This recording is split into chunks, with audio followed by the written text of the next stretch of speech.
One of my favorite things about the trip was all the food. They spend a lot of time in the preparation of their food, and like when they go out and catch fish that day, like eat it that night, so it's like really fresh. And they only eat things they grow, and they don't eat anything with preservatives or chemicals like that in their food. And that's a big factor in why they live such long, healthy lives. So they eat chicken and fish, and maybe meat like beef twice a month. And they only eat the chickens that are from here. They will not buy them anywhere else. They only eat the chickens here. For desserts or something, I used to look for recipes on the internet. But for TikTok food, I used to ask. Yeah. She's a good cook. Yeah, she is. Yeah, rice, beans, vegetables. She said carne, or the meat, there always is some meat, but she's like always rice and beans.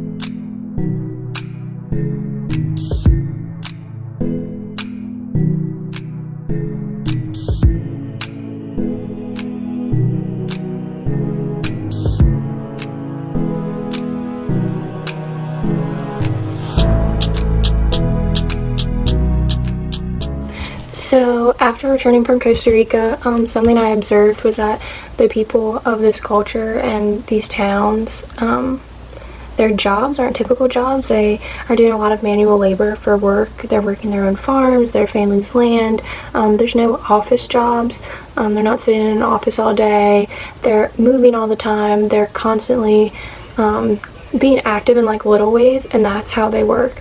Also too is that these people they're working till they're in their later ages than what we are here, but like I said, their work is so different, and it doesn't seem like they're stressed about retiring. They retire kind of like when they get too old to be doing what they were doing before, and I thought that was really interesting too. So he's been working, and they have these things called potreros, which are kind of like the fields and the lowlands, and so we go down and he's got the cattle down there, and he feeds the chickens. He said right now, everything hurts, so he said he still does these things, but not so much with the cattle anymore. For the moment, I'm a student.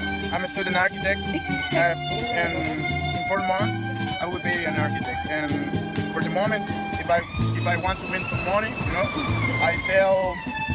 I don't know. I'm a cowboy, so if I need money, I sell a cow or a pig or whatever. So he made 1 colon an hour, so you'd work 8 hours chopping with a machete out there, and you'd make 8 colones. She says she's worked her whole life from an early age, and she's always been happy with it. She's never stopped, and she hasn't stopped now, and she's happy with working, keeping herself busy.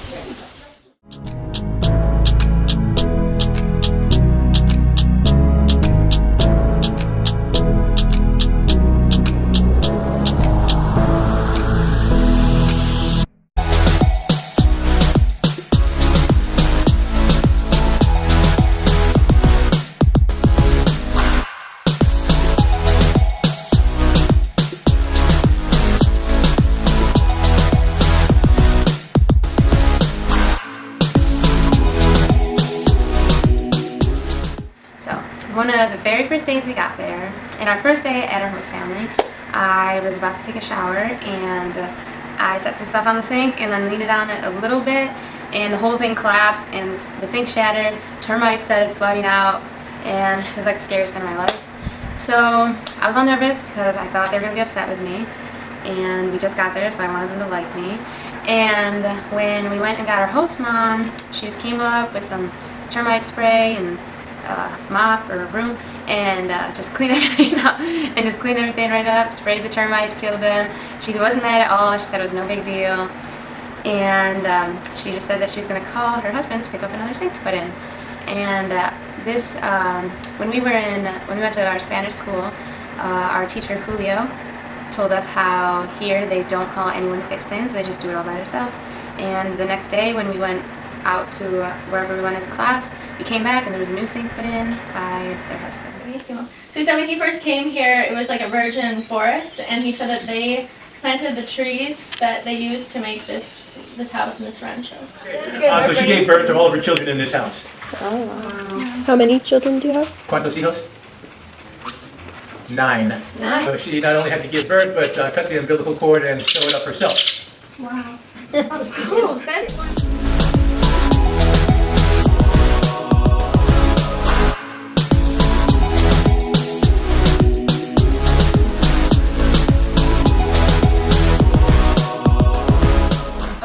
Something we learned in Costa Rica is that medical is free to everybody who lives there, and they have low cancer rates because they live such healthy lives and they eat healthy food.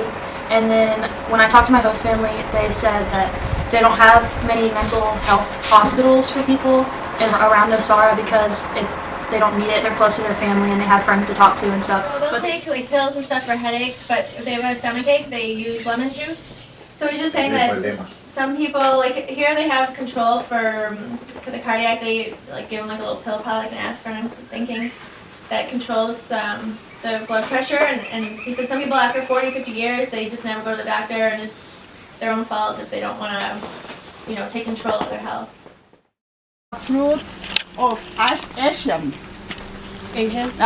Is important for the stomach and cancer and sí, digo.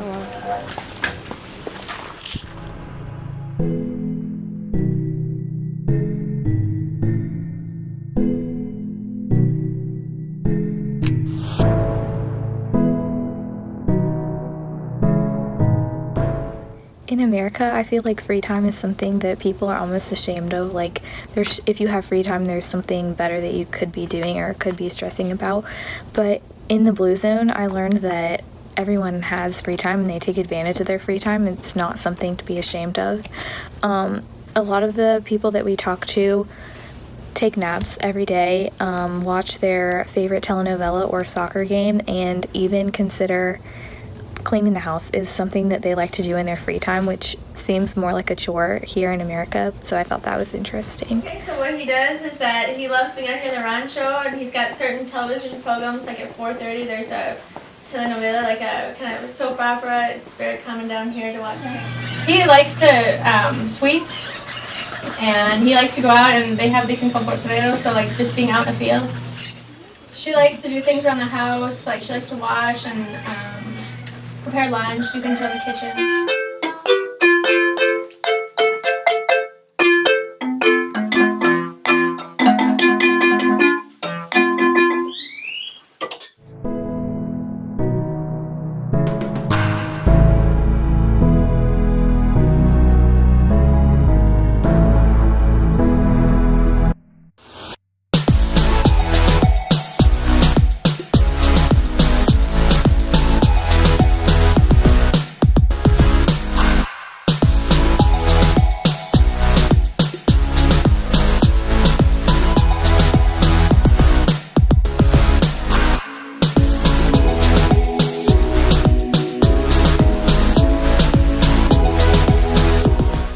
The true meaning of pure vida that we learn is that it's not just a phrase. It doesn't just mean pure life. It's their whole way of life. They always stay positive. They always have a good outlook on things and are grateful for every little thing they have, even if they don't have a lot. But if we could just appreciate what we have like they do and look at things from a positive outlook, I think that's the most important thing that we could take back with us from this trip.